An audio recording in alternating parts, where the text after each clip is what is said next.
Howdy. Thanks to extensive research and feedback from you guys, I've narrowed down the choice of the new truck, of the new monster truck for my channel to two models. One is the glider, a glider, and one is a new emissions truck, 2017-2018.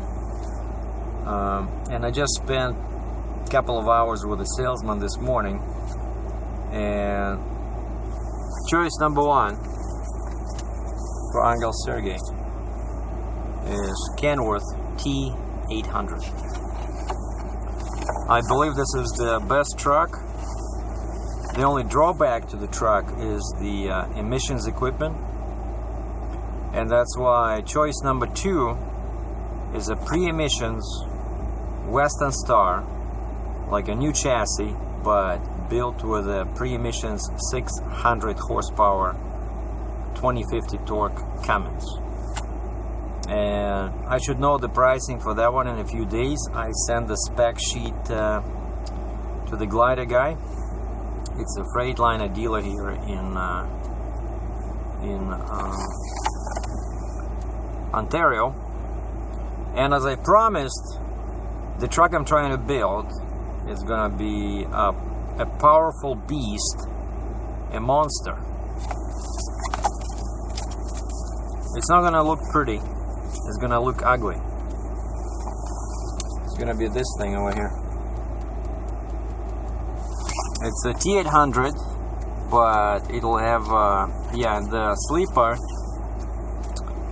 The sleeper is the same kind of tires on the front. See over here? These are 20,000 pound tires, so the same kind of setup, like a pusher axle, 20K traditional 4-tire pusher axle, non-steer, and 46 rear drives.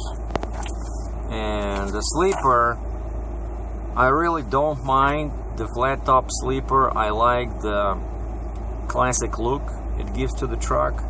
I just wanted a bigger sleeper, and that's what I spec'd here. It's kind of like this, flat top, only this is 34-inch.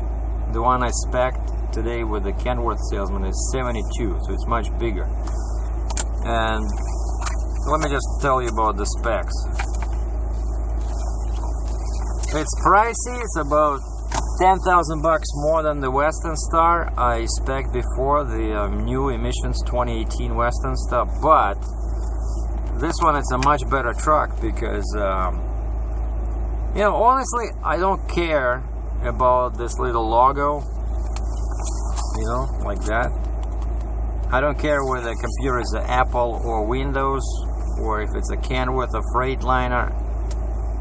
I don't care. I just need a truck that's powerful, light, reliable, and has a good resale value. And especially because I'm in Canada in extreme conditions, as if you saw my previous vid where I'm driving on a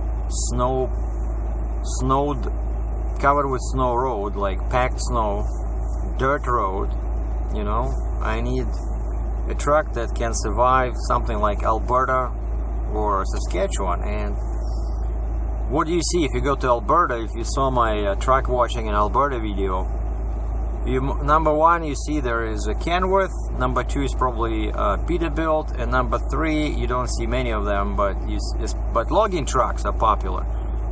Western Star, right? And some Freightliners. And so I wanted to keep it, now this part is going to be technical. If you're not into technical stuff, you know, feel free to stop the video and watch something else. And I spec'd the truck with a full warranty. At first, like 5 years, 500,000 miles, but then I realized that the warranty was, you know, we're talking to the guy and he can do everything on his computer right in front of me. You know, whenever I say, can we do this, can we change this, he can see the weight increase or decrease and the price increase or decrease right away, which is just what I did with the Western Star guy. So it was really, you know, knowledgeable, like a knowledgeable, you know, experience.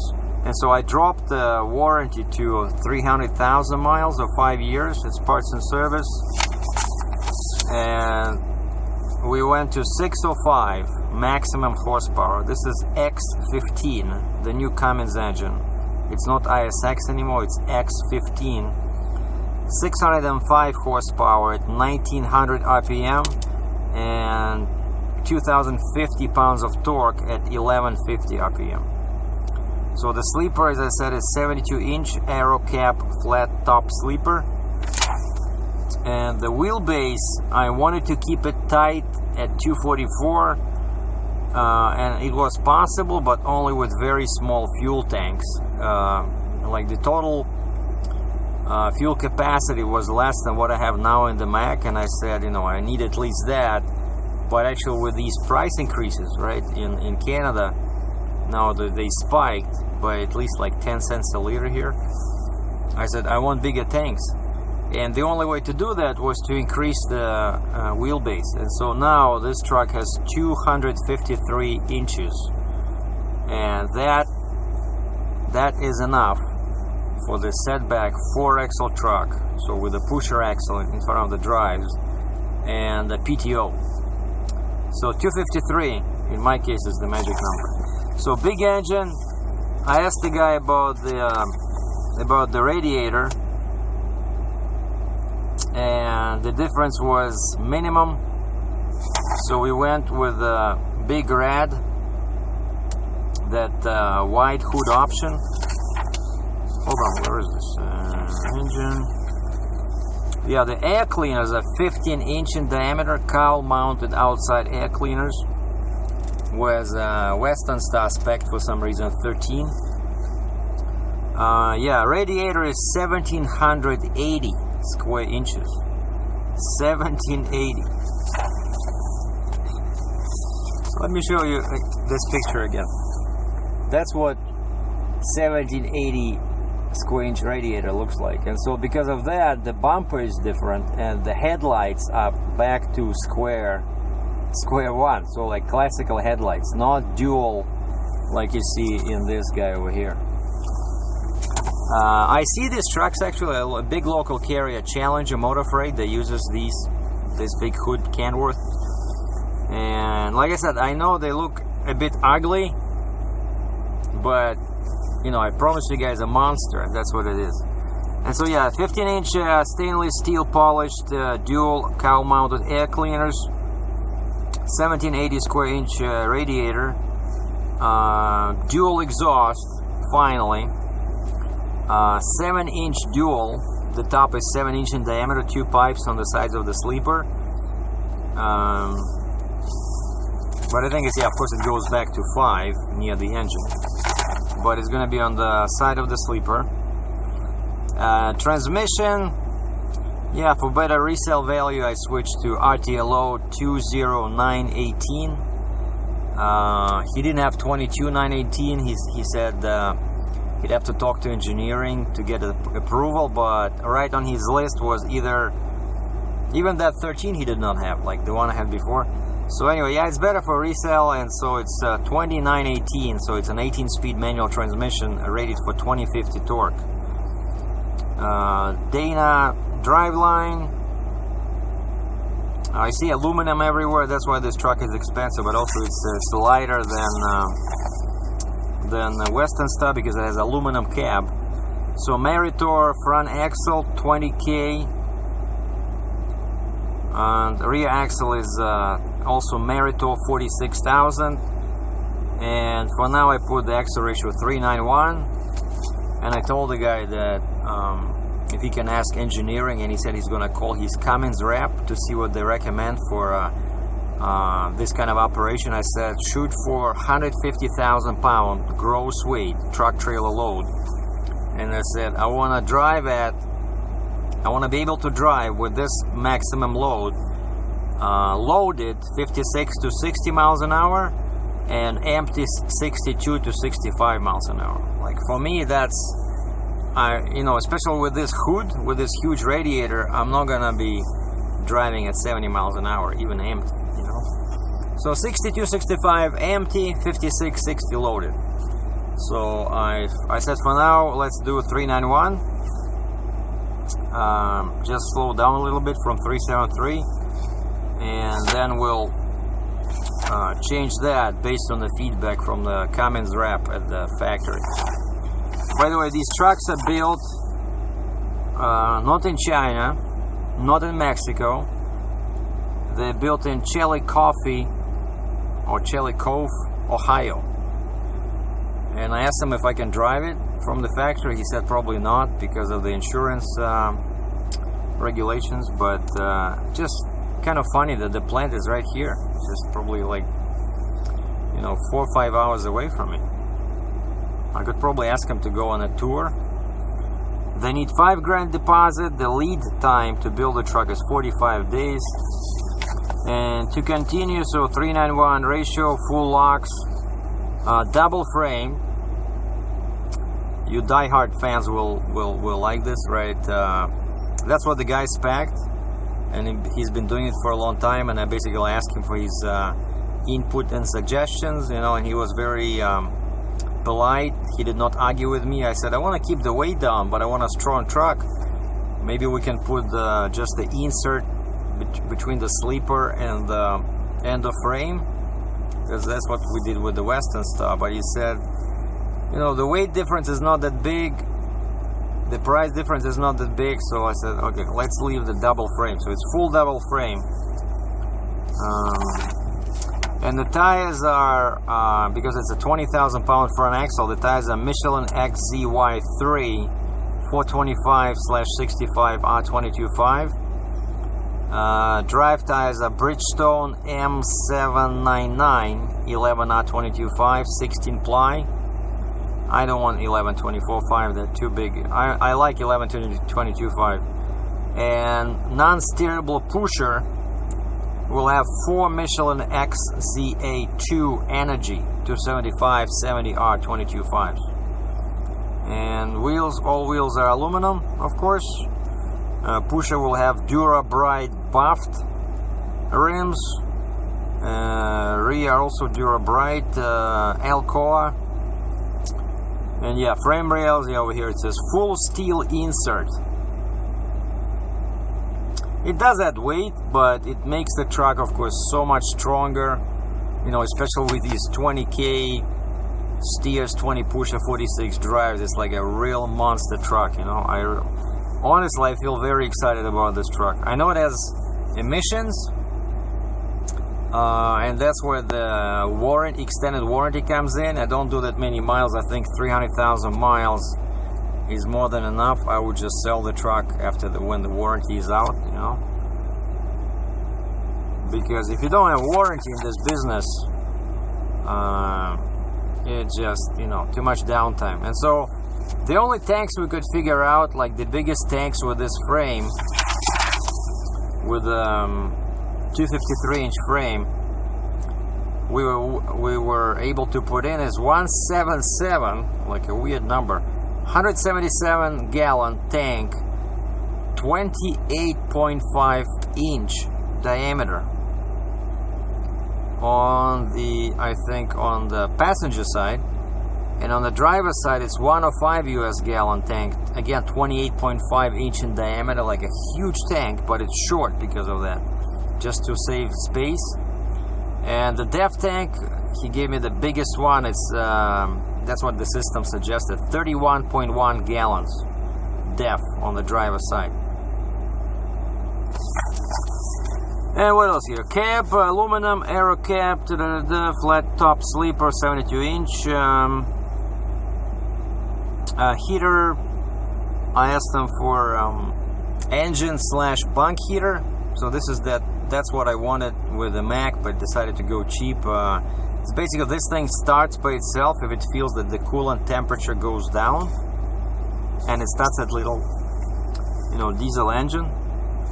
Full gauges, KW driver information center, Kenworth air cushion premium plus HB seats, seat color jet black, leather, heated leather seats. Basically no expense has been spared here. CB radio, Cobra 29.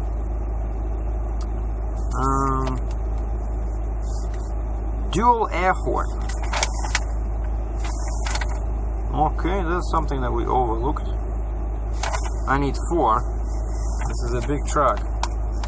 And then yeah, we also the good thing about dealing with Kenworth, that everything except the PTO, everything will be installed in Ohio, like the pusher axle, even the rooftop lights, LED lights.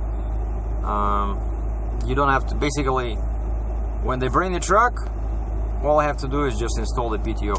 And I know the price is pretty much, they're dealing with the same company where I got mine.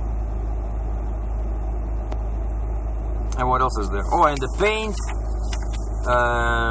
black would look great with my black trailer, but I know it's too hot now. I don't like it, and so I wanted blue. But then I looked inside, they had like the emblem, right? It's red. So I looked inside, they had a red Kenworth, and asked him about the quality, like is it gonna fade? And he says they use expensive painting process, like I think it's like 2 layers or something. I said, you know what, let's go with the red. I think a red Kenworth T800 would look great with a black Fontaine lowboy. And it's kind of like bright, like this fire truck. It's kind of like this, but pretty much like this, but a little bit brighter. So monster truck, big radiator, big tires.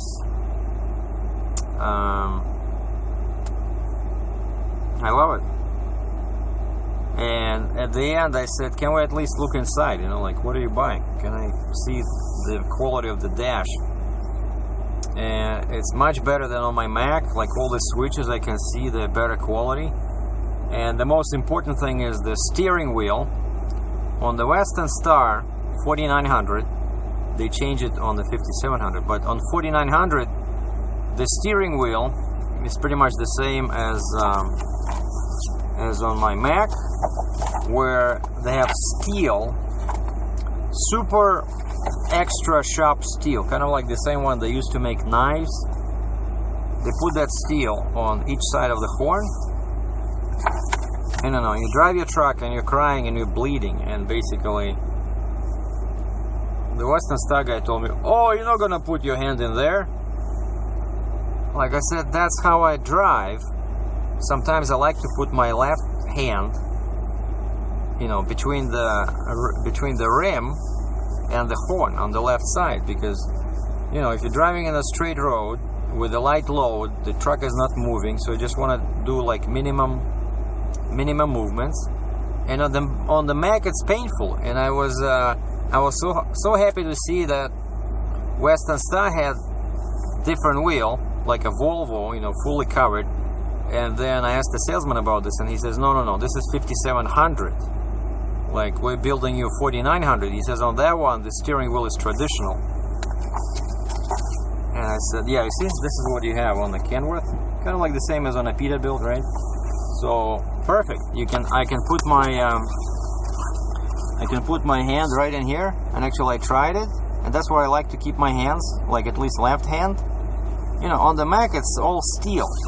Like, I'm not kidding, it just, you just look at these small details. When you drive the truck for 8 hours in a day, or sometimes longer, right, depending on your logbook condition, just all these small details count.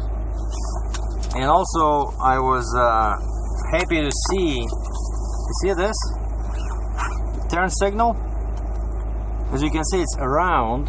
It's not square or like flat as on Mac and Western Star 4900. So you see something is missing there? There's no four-way flasher thing that you're supposed to pull out, and that what I have now together, right? Under this I have a four-way flasher red thingy, and it keeps rattling, it keeps making noise. And I asked I know a buddy of mine drives a Pete. I said, where is yours four-way flasher thing? And he says, on the dash. And when we went inside to look inside this T800, brand new one, it was a day cab with 4 axles they have on the lot there, just pretty much the same truck I want, except it has no sleeper. And I asked this guy, I said, where's your four-way flasher switch? And he said it's on the dash. And so that's why I know even this little detail, like first detail is the steering wheel, the second one is the four-way flasher missing from here. So that means that this truck is going to be quiet. And then we tried the doors, and you know, the famous Kenworth doors, sometimes you even have to crack open a window because they're so tight. I like it. I like how it's built inside. It's and so the seats, everything inside is black. That's what we spec, black leather. Yeah, and here you can see, here's the switches. Here's that, if you see the triangle here, that's the four-way flasher switch. You see? It's moved from the steering wheel. Very nicely, everything is nicely organized. I love it. And so that's my choice number one. That's what the sleepers look like home away from home. And I like this. They put this in the middle of the bumper. One thing I forgot to tell you is that I got stuck in the snow at the mine, and I asked the manager over there, I said, can somebody give me a push, you know, a pull? And I got my 3-inch strap, and I hooked the strap. You know, my Mac has 2 rings and they inside the bumper. Like, this is a superior design, because if you connect something here like a chain or something, it's not gonna damage your bumper. Like on the Mac, I have an opening in the bumper, and then there's a ring is inside. So when you lift it, it's impossible to put something in there that's not gonna touch the bumper. And this idiot, okay, cross that, strike, the operator who was pulling me, for some reason, maybe I was the idiot because we didn't communicate clearly. I just wanted him to pull me on the road. I was on the side. I just wanted to pull him straight. Instead, he starts turning 90 degrees because he had one of these zoom booms, you know, the telehandler that can go like a crab. And I'm like, where the heck is he going? You know, I'm sitting like this. He's pulling me this way. And then when I stopped 2 hours later, he pulled me out. But when I stopped 2 hours later, I noticed like the gap between my bumper and the hood on one side, on the driver's side, is bigger. What is it like? I thought maybe somebody hit me, and it turns out that's what happened. Like the strap pushed against the bumper so hard when this guy cranked all his wheels, and he was trying to move me like 90 degrees. And that would never have happened. So yeah, now I have to take the truck before I sell it. Of course, I have to go and fix that bumper. And that would never have happened if I had this thing. If I had, see, like here, like this guy had it over here. Mine on the Mac is one is over here, one is over here, and that's what I used inside there. Those rings, like very bad design. I really like this, and that's what Kenworth has. And so that's number one choice. And as I mentioned, number two is the Western Star, brand new with the rebuilt 600 horsepower Cummins, brand new front axles, rebuilt transmission, and rebuilt drive axles. And I just want to see, compare. That's not the best truck for me because it has small cleaner, small radiator, but I like the engine, and I like that there's no DEF, and it's still legal everywhere except California. And those are the two trucks I'll be choosing from once I sell my Mac. Thank everybody for your support. Thanks for watching. Be safe.